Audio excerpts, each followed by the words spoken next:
उदालगुरि एबा बिटिआर ओनसोलनि थाखाय मोनसे गोजोनथाव खौरां उदालगुरिनि गलमायाव बेखेवबाय गोदान मुगानि आगजु मेसिननि सुबिदा गोनां अपारेशन खालामनो हानाय मेगननि फाहामथाय बडलेण्ड नेत्रालय आइ केयार हस्पिटाल गोबाव समनि आंखाल सुफुंजाबाय गोदान मुगानि आगजु मेसिन आरो सिनियर आइ स्पेशलिस्ट डक्टरनि गेजेरजों मेगननि अपारेशन आरो फाहामथाय लानो हासिगोन उदालगुरि ओनसोलाव गोबाव समनिफ्रायनो गंसे मोजां मेगननि हस्पिटालनि गोनां जानानै फैनायखौ नोजोर होनानै ओनसोलनि माखासे मेलेमजिबि बिथांमोननि नाजानायाव गोदान मुगानि मेसिन आरो गोदान मुगानि आदबजों सिनियर आइ स्पेशलिस्ट डक्टरनि गेजेरजों अपारेशन आरो मेगननि फाहामथाय होनो हानाय मोनसे आबुं गावारि आइ हस्पिटाल उदालगुरि जिल्लानि उदालगुरि गलमायाव दिनै बेखेवबाय मख'जाथावदि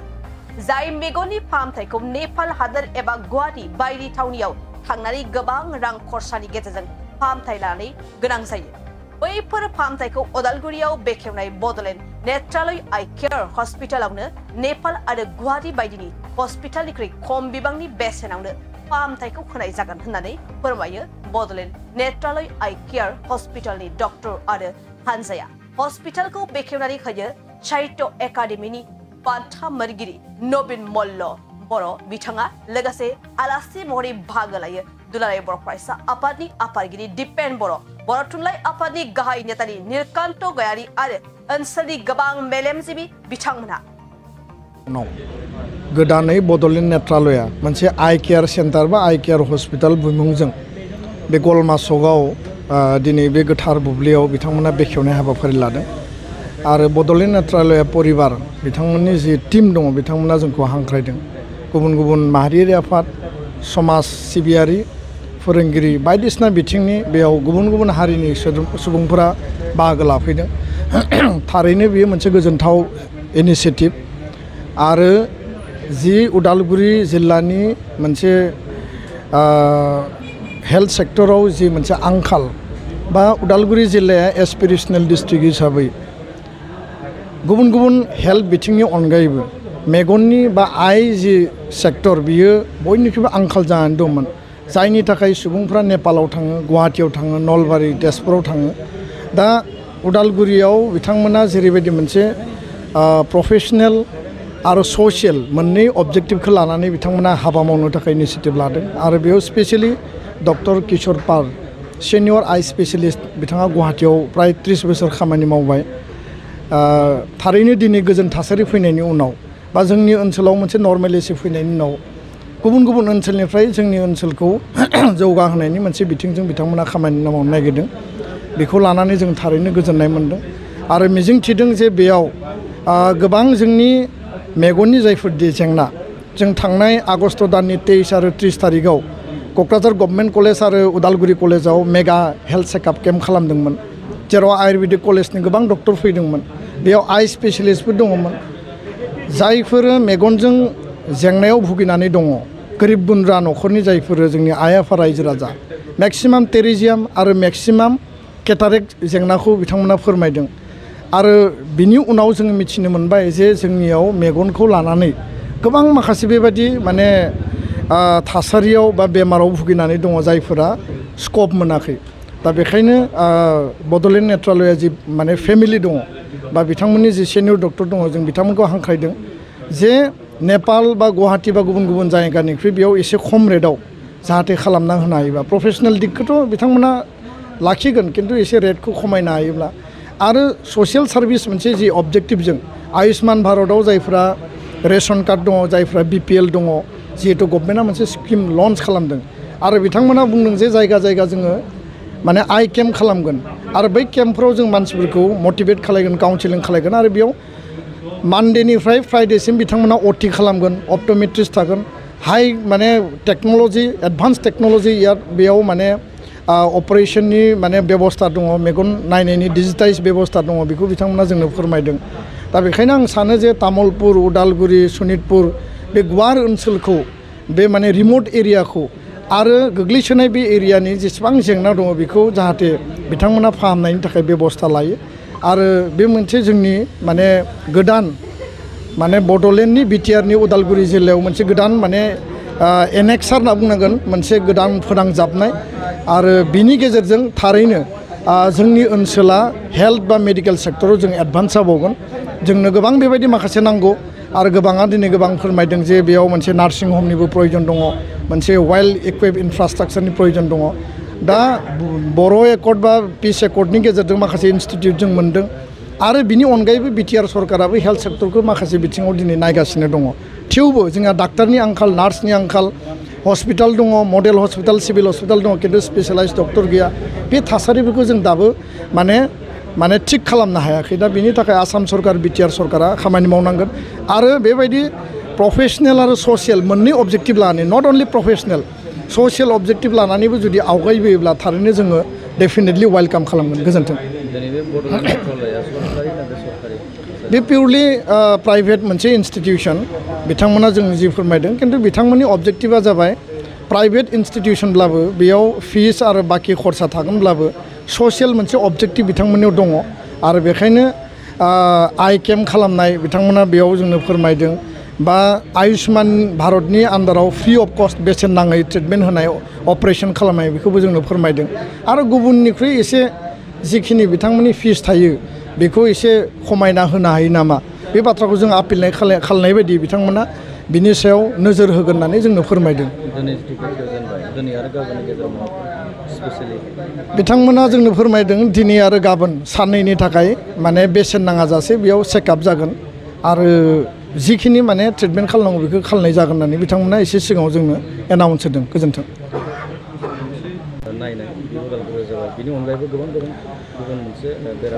हेल्थ सेक्टराव गोबां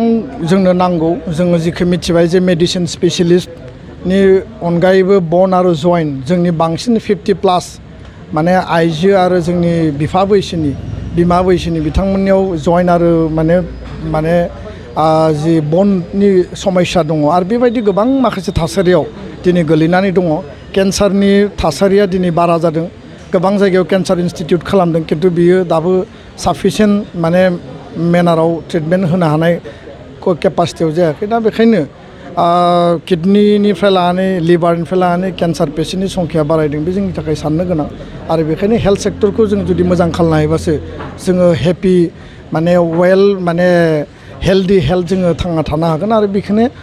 सरकारनि फारसेनिफ्राय जिखिनि इनिशिएटिभ लानांगौ बेखौ मावफुंनांगौ होननानै जोङो दाबि दैखाङो गोजोन्थों फंसेथ' खोथा नांगोन आंनि खोथा फैबाय आं बेखौ मोननानै गोजोननाय मोन्दों बेखौ बुंनांगोन नाथाय आं बेनिख्रुइ बांसिन गोजोननाय मोन्दों जे जोंनि दुलाराय बे हालामाव उदालगुरि हालाम दंब्ला बे आं जोंनि उदालगुरिखौल' बुङाखै सानजा जेसेबां जोंनि बर' मानसि दङ सोनाबा जोंहा क'क्राझारनि सायाव जेसेबां बर' मानसि दङ बे मानसिफोरा गोबाङानो बर' मानसिफोरनि आं नुदों मोननैसो जाहोनाव मेगननि प्रब्लेमा जायो दिनै जा डक्टर बिथाङा बुंदों जे 40 इयार्सनि उननिफ्राय बे जागोनानो खिन्थु नाथाय आं नुदों खायसे आदारनि जानाय जाहोनावबो बेबायदि मेगननि समस्या जायो बे मेगननि समस्या जायोबा जों गोजानाव थांनो गोनां जायो आरो गोजानाव थाङाब्ला मा जायो खाथियाव जायफोर जोङो सरासनस्रा मोनबाय थानाय डक्टर बिथांमोननि खाथियाव थाङो आरो जाहोनाव मा जायो बे प्रपार जाय ट्रिटमेन्ट जानांगौमोन प्रपार ट्रिटमेन्ट जाया दा बेखायनो आं सान्दों जे जोंहा बे बड'लेण्ड नेत्रालय फैबाय उदालगुरियाव बेखायनो जोंनि बे हालामनि मानसिफोरा बिनि ट्रिटमेन्ट बिराद मोनसे मोजां सुबिदा मोनबाय आरो बेखायनो आं गोरबोनिफ्राय बिथां डक्टर किशोर पाल जाय बिथांनि दैदेननायाव बेयाव सफैदों आरो मदद खालामदों जा दुलाराय बर' फरायसा आफादनि गाहाय बुंनांगोन आफादगिरि दिपेन बर' बिथांमोननि नाजानायाव दैदेननायाव बेयाव फैदों बे बिथांमोनखौ आं जोबोद साबायखर होदों आरो बे साबायखर बेखायनो होदों आं जे बिथांमोना थारैनो जोंनि बे हालामनि मानसिफोरनि सुबुंनि मोजां बानजायना बे खामानिखौ मावदों प्रब्लेम आजिकाলি দেখা যায় সবৰে আছে সবৰ ঘৰত হয়তো ক্যাটাৰেক্ট হৈ আছে ডায়াবেটিছ হৈ আছে ডায়াবেটিছৰ কাৰণে ডায়াবেটিক ৰেটিনোপেথি হৈ আছে গ্ল'কোমাৰ হৈ আছে সবতকৈ বেছি তো মোবাইল এইবিলাক ডিভাইচ ইমান বেছি হৈছে তাৰ স্ক্ৰীণ টাইম বাঢ়ি গৈছে তাৰ কাৰণে ড্ৰাইনেছ ইমান বাঢ়িছে বা চকুৰ চশমাৰ পাৱাৰ বহুত বেছি কমিছে তো প্ৰতিটো ঘৰতে আজিকালি আপোনাৰ চকুৰ প্ৰব্লেম আছেই তো সেই দিশে আমি মানে এইটো এটা সেৱা আগবঢ়াবৰ কাৰণে আমি এই নতুন প্ৰচেষ্টাটো আৰম্ভ কৰিছোঁ চোৱাটো আমাৰ যেনেকুৱা ধৰক চকুৰ জেনেৰেল এক্সামিনেশ্যন যিটো এইটো কৰিম তাৰপিছত যেনেকৈ যি ডিজিজ ওলায় সেই ডিজিজ হিচাপে যেনেকৈ যদি ধৰক আপোনাৰ কেটাৰেক্ট আছে কেটাৰেক্ট হ'লেতো কেটাৰেক্টৰ আৰু বেলেগ ট্ৰিটমেণ্ট এতিয়া নাই যেনেকৈ অপাৰেশ্যনো কৰিব লাগে এতিয়া অপাৰেশ্যনটোৰ কাৰণে আমাৰ অত্যাধুনিক প্ৰচিডিঅ'ৰ যেনেকৈ ফেক' ইমালচিফিকেশ্যন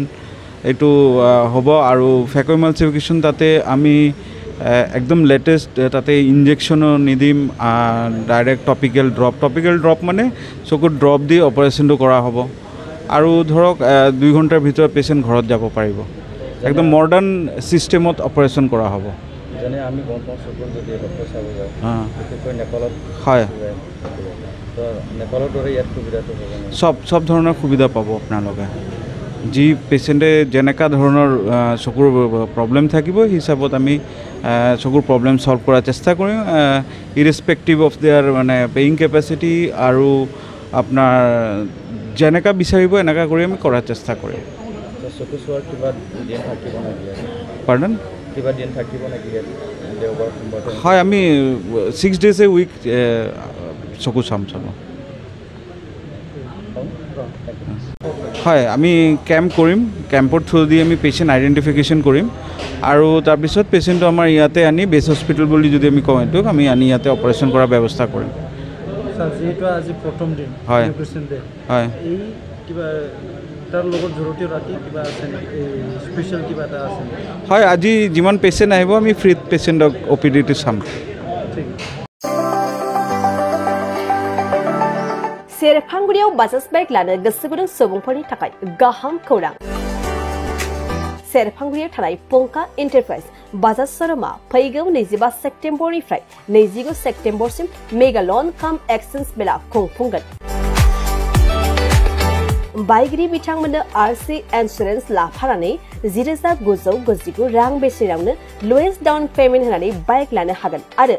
500 रां होग्रोनानै गोसोबायदि बाइकखौ आवग्रिना दोननो हागोन नोंथांमोना सेरफांगुरियाव थानाय पंका एन्टारप्राइज बाजाज शोरूमजों लोगोसे कसुगाव फेस्टिव आउटलेट आरो सराइबिल फेस्टिव आउटलेट ब्रान्च शोरूमावबो खुंफुंजानाय मेगा लन काम एक्सचेन्ज मेलायाव फैनानै नोंथांनि लुबैनाय बाजाजनि बाइकखौ लांफैनो हागोन पंका एन्टारप्राइज बाजाज शोरूमा लोगोसे मोजां अफार लाफादेरदों 5 लिटार पेट्रल फ्री गंनि हेलमेट फ्री केस होनानै बाइक बायगिरिफोरनो 2,000 रां केशबेक हरफिननाय जागोन आरो मेगा लन काम एक्सचेन्ज मेलायाव बाइक बायगिरिफोरनो 1 बोसोरनि थाखाय 2 खेब फ्री वाशिं होनाय जागोन आबुङै मिन्थिबावनो थाखाय 6003817191 9101547892 आरो 9101598021 जानबुं नम्बराव खौरां लाहरनो हागोन